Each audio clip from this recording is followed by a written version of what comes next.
سامعین گرامی قدر، یہ سلسلہ وہی ہے سیدنا مسیح سلام علیہ کی صلیب پر وفات، اس کے بعد آپ کی وفات، اس پر سوالات اور جوابات کا۔ اس سلسلے میں ایک اعتراض یہ کیا گیا ہے کہ مرنے کے بعد جو آدمی کو جسم نصیب ہوتا ہے وہ روحانی قسم کا ہوتا ہے، اسے فرشتوں جیسا جسم سمجھ لیجئے کہ فرشتے کھانے پینے کی مصیبتوں سے آزاد ہیں، انہیں اس کی کوئی ضرورت پیش نہیں آتی۔ آپ نے اس کے بعد مچھلی کا ایک قطرہ کھایا، اس سے معلوم ہوتا ہے کہ یہ جسم روحانی جسم نہیں تھا، یہ فرشتوں جیسا جسم نہیں تھا، بلکہ اس کے ساتھ وہی بشری کمزوریاں لگی ہوئی تھیں کہ آپ کو کھانے کی ضرورت پیش آئی، آپ کو بھوک لگی۔ اس سلسلے میں چند ایک غلط فہمیاں یہ ہیں کہ جن صاحب نے یہ اعتراض کیا ہے وہ خود اس بات کو بھی مانتے ہیں کہ مرنے کے بعد جب ہم روز قیامت جی اٹھیں گے تو اس کے بعد اگرچہ ہمارا جسم ایسا جسم نہیں ہوگا، لیکن اس سے تقاضے اسی جسم کے پورے کرائے جاتے ہیں کہ ان کو کھانے پینے کا بندوبست بھی کرایا جاتا ہے اور ان کی جنسی خواہشات کی تکمیل کا بندوبست بھی ہوتا ہے۔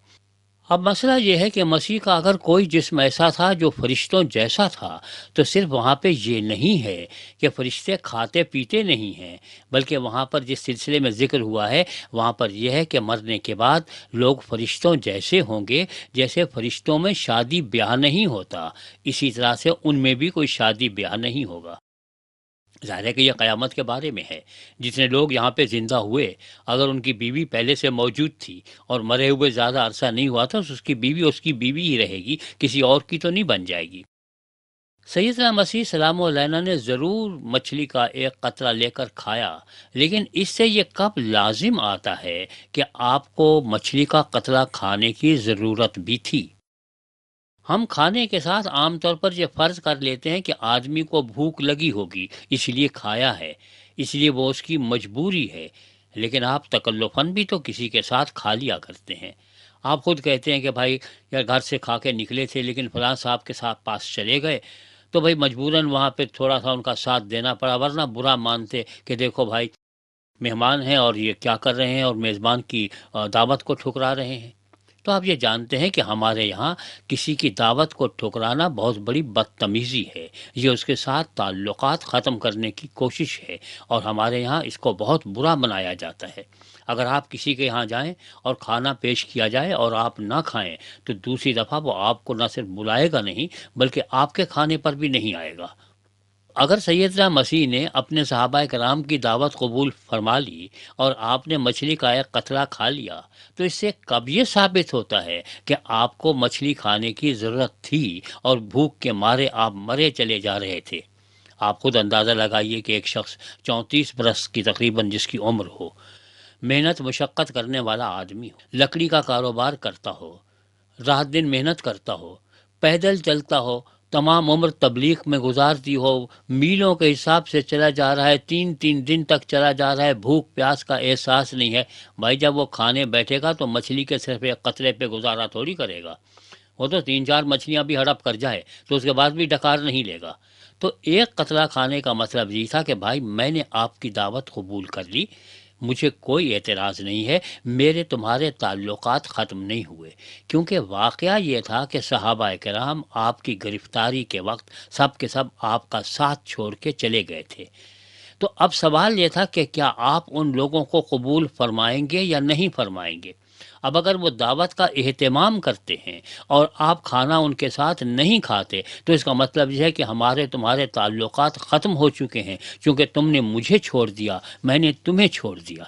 لیکن آپ نے دعوت قبول فرما کر یہ ثابت کیا کہ تم نے مجھے چھوڑ دیا سو چھوڑ دیا، اس سے کوئی فرق نہیں پڑتا، لیکن میں تو وہ ذات ہوں جو انسان کا ساتھ چھوڑ نہیں سکتی۔ انسان کا سب سے بڑا ساتھی اس کا سایہ ہوتا ہے، لیکن اندھیرے میں وہ بھی ساتھ چھوڑ جاتا ہے۔ خدا کی ذات وہ ذات ہے جو اندھیرے میں، اجالے میں، تنہائی میں، محفل میں، خلوت میں، جلوت میں، ہر جگہ آپ کے ساتھ ہوتی ہے، اور آپ کا اور اس کا ذات کا تعلق ٹوٹتا نہیں۔ تو آپ نے اس ٹوٹے ہوئے تعلق کو جوڑا، اس لیے مچھلی کا وہ قطرہ کھایا۔ قطعاً ثابت نہیں ہوتا کہ آپ کو اس کی ضرورت تھی یا یہ بشری تقاضا تھا، بلکہ صرف یہ کہ ٹوٹے ہوئے رشتے کو جوڑنا کا ایک عمل تھا، لہذا آپ کے روحانی جسم پہ کوئی پابندی عائد نہیں ہوتی۔ دوسری ایک بات ذہن میں یہ رکھیے کہ ہم ایسے واقعات پڑھتے ہیں، ہماری کتابوں میں ملتے ہیں کہ فلاں فرشتہ آیا۔ اب ظاہر ہے کہ اگر بی بی مریم علیہ السلام کے پاس ایک فرشتہ آتا ہے اور کچھ بات کرتا ہے تو انسان کی شکل ہی میں آیا ہوگا۔ جب انسان کی شکل میں آتا ہے اور وہ انسانوں والی حرکتیں نہ کرے تو خوف و ہراس پیدا نہیں ہوگا تو کیا ہوگا؟ انسان کھانا کھاتے ہیں، انسانی شکل میں آئے گا تو وہ کھانا ہی کھائے گا، اور کیا کرے گا؟ نہیں کھائے گا تو اور شک ہوگا کہ بھئی جن بھوت تو نہیں آ گیا، کیا مصیبت ہے۔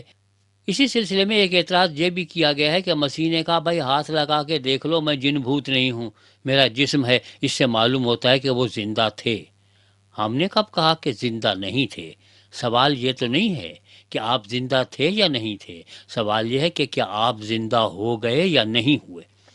زندہ ہونے پہ اعتراض نہیں ہے، زندہ ہو جانے کا اختلاف ہے۔ ہم یہ کہتے ہیں کہ آپ زندہ ہو گئے، ہمارے دوست یہ کہتے ہیں کہ آپ زندہ تھے اور زندہ رہے،